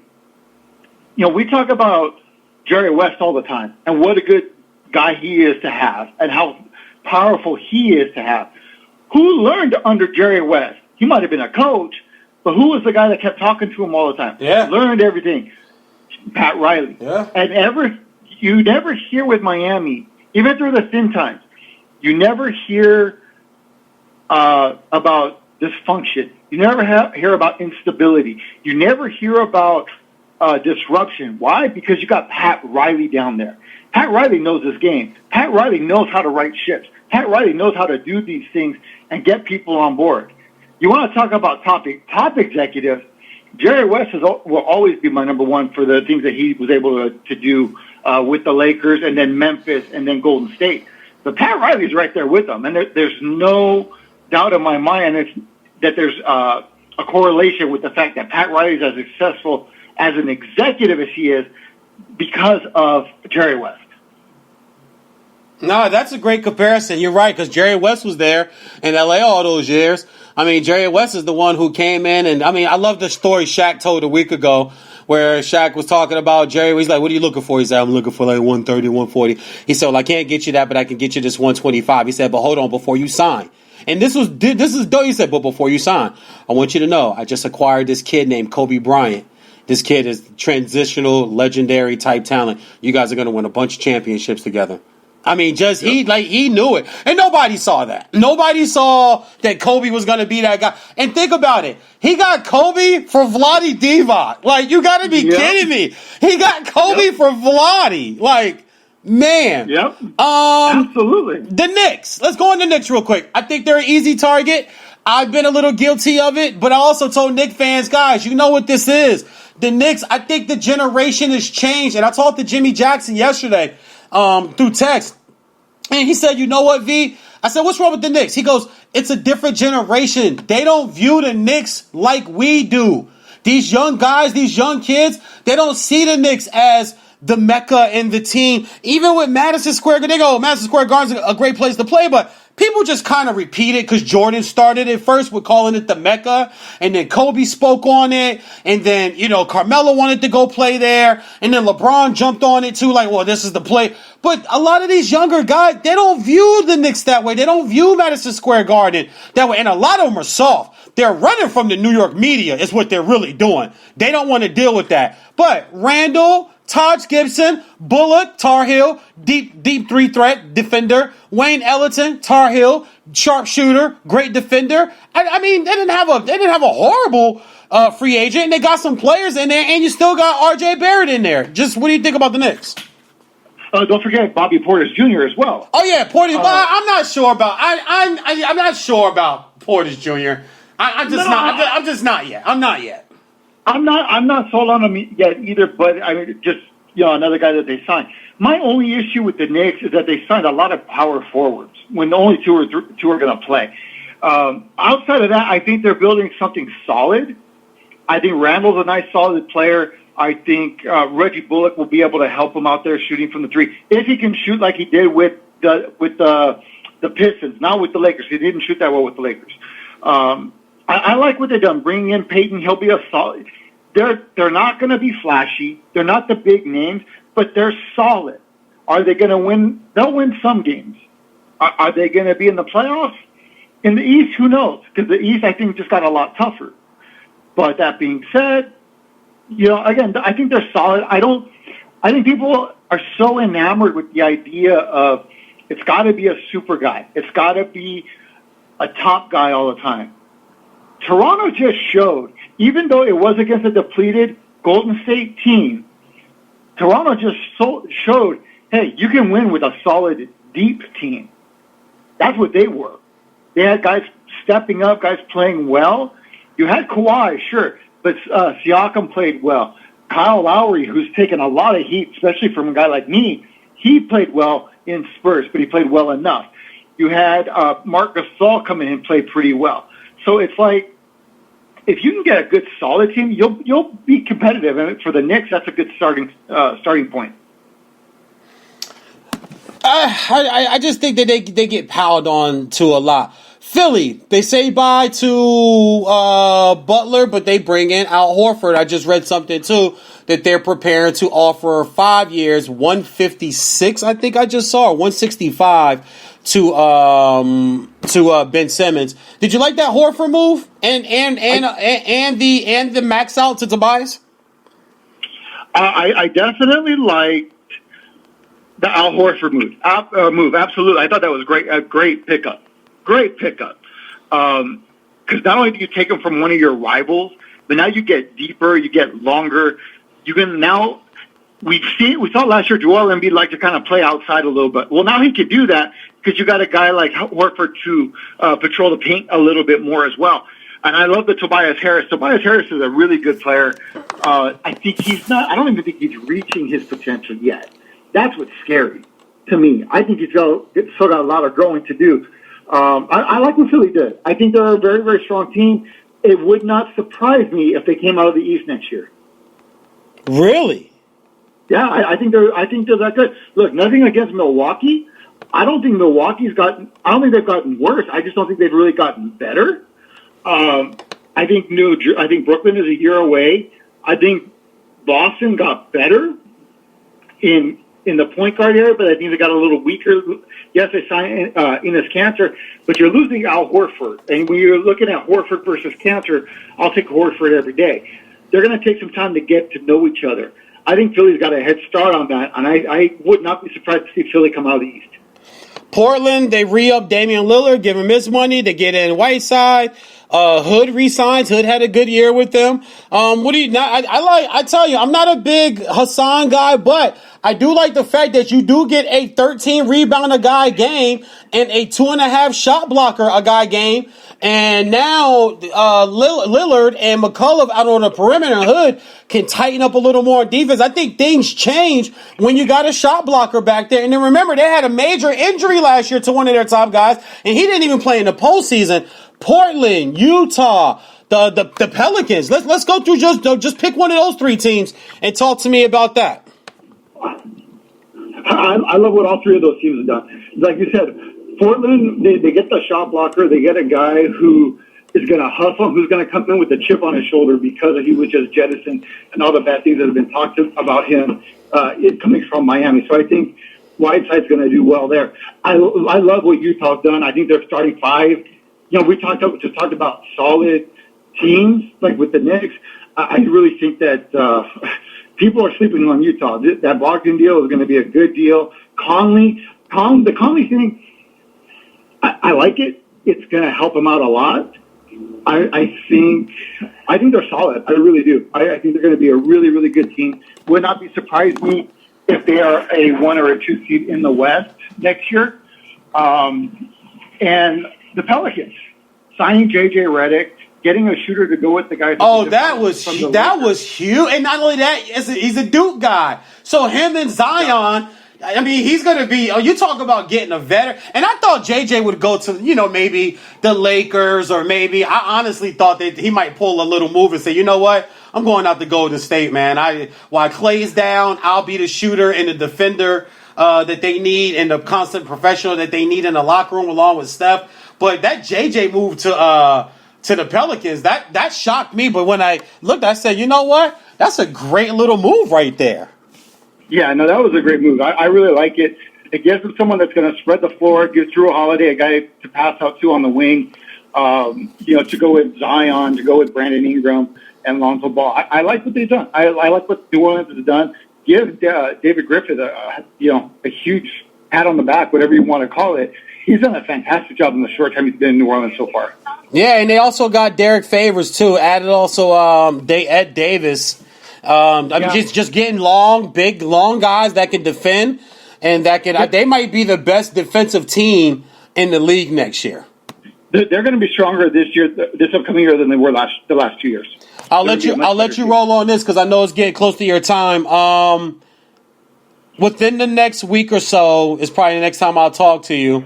When the next time you and I speak verbally, not through text, verbally, where's Kawhi Leonard playing? Not what you hope, where your mind tells you, not your heart. Just thinking over everything. Where do you think he's going? Only because he hasn't signed yet, I'm going to say Toronto. Yeah, me too. Because I think I'm gonna be real, bro. If it was the Lakers, he'd have signed. I think so too. I think if it was the Lakers, and I think if it was the Clippers, he would have done it already. Yeah. I think it's Toronto. I'm hoping it's the Lakers, but I think it's Toronto. Because when you think about it, the only thing you could say that where the Lakers are the front runner is like, bro, you can throw the LeBron and AD thing all you want, but you also have an unstable front office. You don't know who else is going to be on that roster. You don't know what else they're going to be bringing in there. You don't know if you want to deal with. You don't know how LeBron's going to act when you guys go through a 5 or a 6 game streak or a 10 game streak where you're 3-7, or you know someone misses an assignment, or you don't want to play one night, or just the LA media. The only place where you know what's going to happen next year, maybe not past next year, but you know right now, what's gonna be on the floor next year is what you just won a championship with. Absolutely. And you know the front office is as solid as can be. Yeah. As can be. I'll tell you one more thing, and I'll leave you with this. One of the things that I don't think, I know people have talked about, well, maybe he'll sign a shorter term deal. I don't think he will, and I'm going to tell you why. I think everybody saw what happened with KD, with him getting hurt, the rumors that certain teams weren't willing to offer him the money and this and that. That might scare a few people to sign longer term deal on this idea of the shorter term deals being the thing that runs everybody. That might be a thing of the past just because of that KD injury, but we'll see. Yep. All right, my man, Louis Estrada, Spectre Sports. Tell everybody where they can find you, player. You find me on Twitter at LESTR88JR, and you'll find me at Lewis's Sports House on Facebook. And real quick, you mentioned him earlier. I don't have time to go into the story, but I did see Big Game James the other day. We had a nice little conversation. Brought you up a little bit. Had some nice things to say about you, brother. Ah, good. I appreciate that, man. I try to just be myself, man. I don't try to be anybody, that I'm not. I just try to, and I don't try to be on these guys' job. But I was a Worthy fan. It's the only Laker jersey I own. I don't even have a Kobe. The Laker jersey I own is a James Worthy Mitchell and Ness authentic throwback. Like, right. James was my guy, man. Like, nobody. The goggles. He can shoot. He could defend. He could run the break. He'll dunk. James Worthy James Worthy to me was like Pippen before Pippen. Oh, absolutely. He did everything, man. I agree. Yeah. Oh, absolutely. So yeah, no, I just wanted to throw that out there with you. And what I'll do is I'll give you a call when maybe Friday, and I'll tell you that story off the air. Yes. I'll send you a pic that goes with it. I need that, man. Listen, God bless to you. I'm glad to see everything's going well for you over there, man. Tell Gabby and the wife we said what's up on this end, brother. Oh, by the way, player, it's a boy. Oh, are you serious? I got a little VJ coming, homie. Oh man, congratulations! Yeah, I am over the moon for you, brother. Man, I'm ready to start training. Look, I stopped eating red meat and pork. I'm working out. I'm like, look, I can't be no fat, out of shape dad trying to train my son when it comes to baseball, basketball, football, or whatever the hell else. I can't be that out of shape dad. I refuse to be that dad.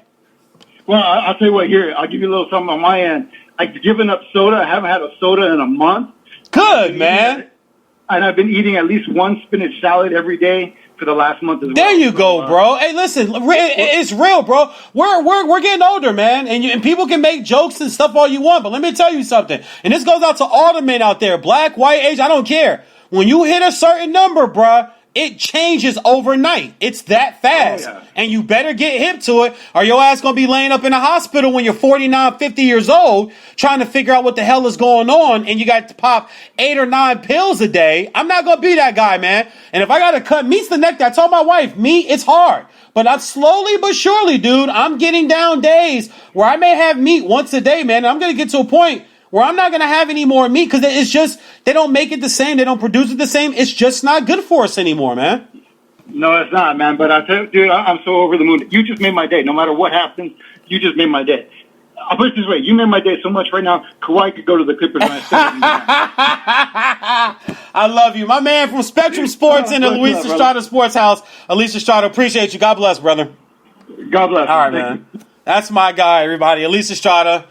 Luis Estrada from Luis Estrada Sports House over on blogtalkradio.com and Spectrum Sports. Big Laker fan, been a Laker fan all his life, born and raised here in Southern California, has some of the coolest memories and stories about Rams games with his dad back in the day, Dodger games back in the day, Laker game. Like, he is an LA guy through and through, but he is one of the most rational LA sports fans that I know. That's why I love bringing him on here, and we love talking sports, and he keeps it a buck. Like you said, he's a Laker fan. He goes, he's not a big LeBron guy, but hey, you know, if it's gonna win championships, then so be it. And I'm kind of like that. I guess with the Pistons, I'm not a Blake Griffin guy. I don't like Blake Griffin. Never did. He's there. I watch my Pistons play. I hope we win, but I just know I'm not gonna win a championship with Blake Griffin as my lead guy. I know that's not happening. I know it's Blake Griffin as the lead guy in Detroit. I'm not winning a championship. I don't care what anybody says. It's not happening. So, always good to have him on. Some of the quick teams we'll go through before we wrap up. I'll start from the top. Atlanta Hawks have made no reported transactions right now. They're building through the draft. Shout out to my man, Rashad. Oh my God, I can't believe I'm forgetting his last name that damn fast. I am so sorry, Rashad. I just had him on my show. Hold on, let me look him up real quick here, guys. I am so sorry. Phillips, my fault. Rashad Phillips went to University of Detroit. University of Detroit all-time leading scorer. He was a baller back in his day, did his thing on the hoop court and on the hardwood. Does a really good job with Fox Sports 1 on the Colin Cowherd show, and also with his affiliate in Orlando right now. He's been really big on the Atlanta Hawks lately. He's been talking up Trae Young over the last year and a half, 2 years since Trae Young got drafted. He loved the way that they brought in Cam Reddish this year. So they're doing things, in my opinion, in his opinion, the right way, building through the draft. Boston Celtics, we talked about it. They get Kemba Walker. Kemba Walker gets a 4-year max deal from Charlotte. I have no idea what the hell Michael Jordan is doing and how you don't offer him that money and you bring in Rozier. That is a just disaster waiting to happen down there. I think this is just something for Mike to have fun with. I'm not even sure his competitive juices are even flowing at this point, the way he's running that franchise down there.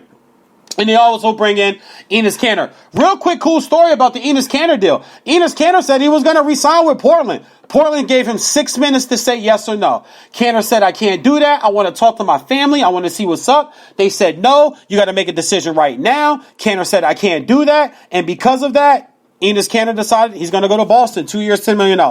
Brooklyn Nets, we all know the big fish over there. KD, Durant. Uncle Drew, Kyrie Irving. They also bring in DeAndre Jordan, and they sign Temple, a defensive style player that will play on the perimeter and play some post and play some wing and post defense there too. Charlotte Hornets, we talked about them. They end up with Rozier. That's about it.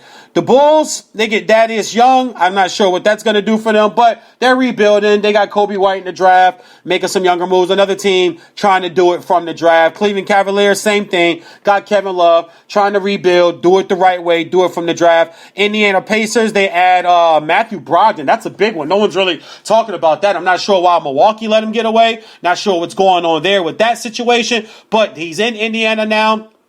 Also, Lamb from the Hornets. The Hornets not only lose Kemba Walker, they lose Jeremy Lamb. Jeremy Lamb is a really, really good player. And then they also get Sumner on a 3-year deal there in Indiana. So Indiana is trying to really strike back, and you're going to get Victor Oladipo back from injury. Miami Heat, we talked about Heat. They get Whiteside and the attitude and the diva attitude and personality out of there. Bring in Jimmy Butler, get Miles Leonard, who my wife calls is one of her new white guy boos. We all, like, from a different race, have other people we look at, call him white guy, black guy boo. Like, one of my white girl boo boos is Jeannie Buss. I don't know what it is about Jeannie Buss. I just think Jeannie Buss is sexy. There's something about I think it would be fun to hang out with Jeannie Buss. And I think that if you get enough glasses of wine in Jeannie Buss, she'll tell you some really cool Lakers stories that she doesn't normally tell people. And I want to hear those. And Pat Riley, you just don't sit in front of that man. My daughter, my wife, any type of female that I'm connected with, my family, you are not allowed to sit in front of that man because he's got his hair slicked back and he's got his little tan in Miami and his little goatee, and he's probably got really good wine and cigars,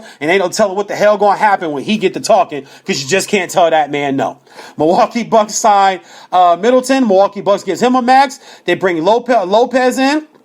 Lopez gets a max. They're going to get Brooke and Robin. They got in there. So they got the brothers there. And Paul Gasol has actually said that after his foot surgery, he would like to return to play. The Knicks, we spoke about it. Randall, Portis, Gibson, Bullock, Payton, Ellington, all good players. I'm not sure why everybody's so mad at the Knicks. I think they're just easy to beat up on. Orlando Magic, Vujicic, they get Ross. They get Aminu. Aminu's a good player. Carter Williams, I'm not sure what Carter Williams is going to be. Carter Williams was supposed to be awesome when he came out of Memphis as a freshman, and I'm not sure where his career is going and what's going to happen with him, but you can see Orlando trying to load up defensively. Get some guys in there that can play defense and be a defensive team and saying, we can't score a whole bunch, but we can damn sure stop people from scoring and be in a lot of games. Philadelphia 76ers, my dad's hometown. Horford, max deal. They're going to get Tobias the max deal. They bring in Richardson in the trade from the Heat in the 4-team deal that was done there. Scott's going to re-sign there. And then they land O'Quinn. O'Quinn is from a HBCU, I believe, Norfolk State, I think O'Quinn is from.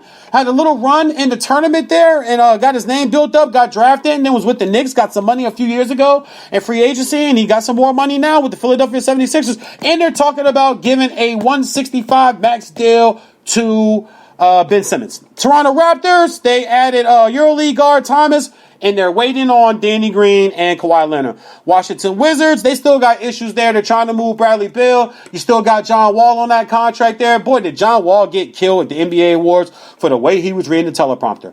I'm not sure if he was high or if he was drugged up on medicine from the injuries or what the hell was going on, but it was funny to see. Also, they get Isaiah Thomas and they get Ish Smith, former Detroit Piston, as a free agent.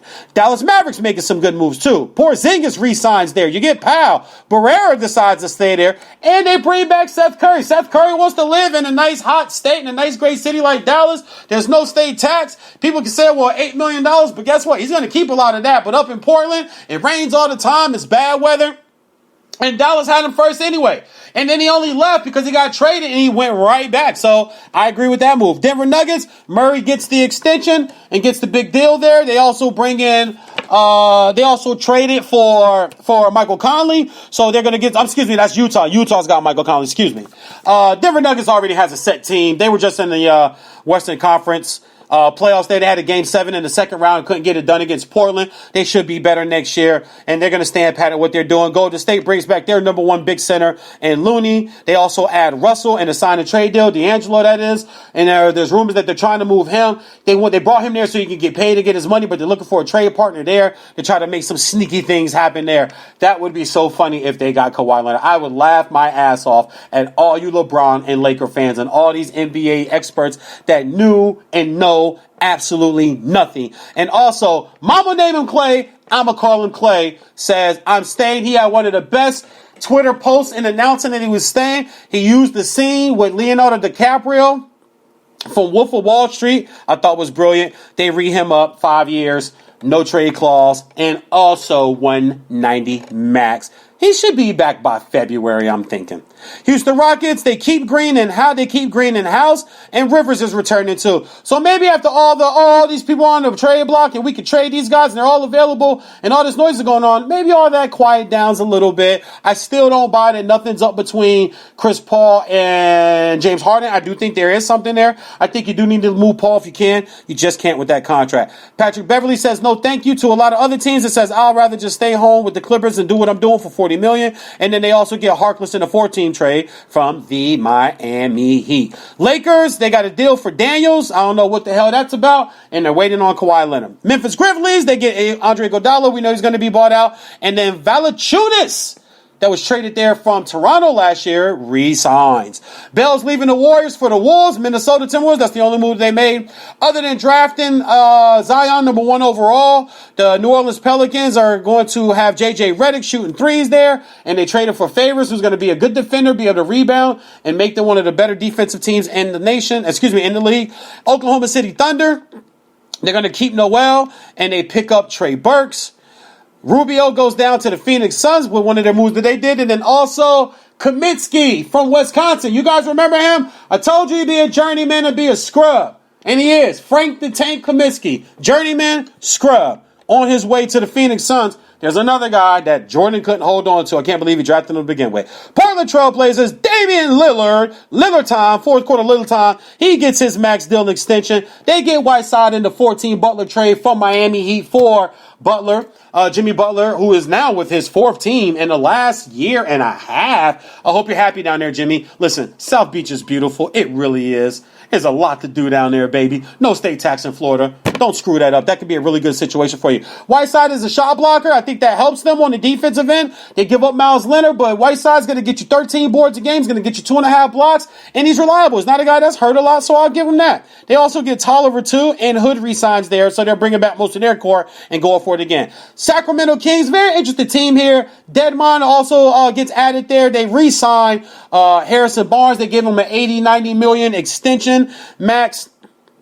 They bring in Trevor Ariza, who's won championships. Trevor Ariza, he must have said, you know what, I'm cool on everything in Houston. I want out of here. And then they pull Cauley Stein's qualifying offer. They gave Cauley Stein a qualifying offer and say, you know what, you haven't really panned out to what we thought you were going to be coming out of Kentucky. You making it known on radio and all these other things that you don't want to be here. All these other you don't want to be here. Bye-bye. San Antonio Spurs, just doing what Popovich and the Spurs do. They add 4 Amari Carroll, who can play defense and shoot the 3. And they bring Rudy Gay back. And then the Utah Jazz, they add Ed Davis and back Bogdanovich from the Indiana Pacers, who could get you 20 a game. They got 3 guys there now in Utah that could get you 20 a game, and all 3 of them get you 20 a game in one game. They can defend. They have the 2-time defensive player of the year, Rudy Gobert. You bring in a big man like Ed Davis to back them up, a guy who can just give him some minutes off the bench, block some shots, and grab some rebounds. And that is my whip around of the NBA free agency. How'd y'all like that? Did I do that okay?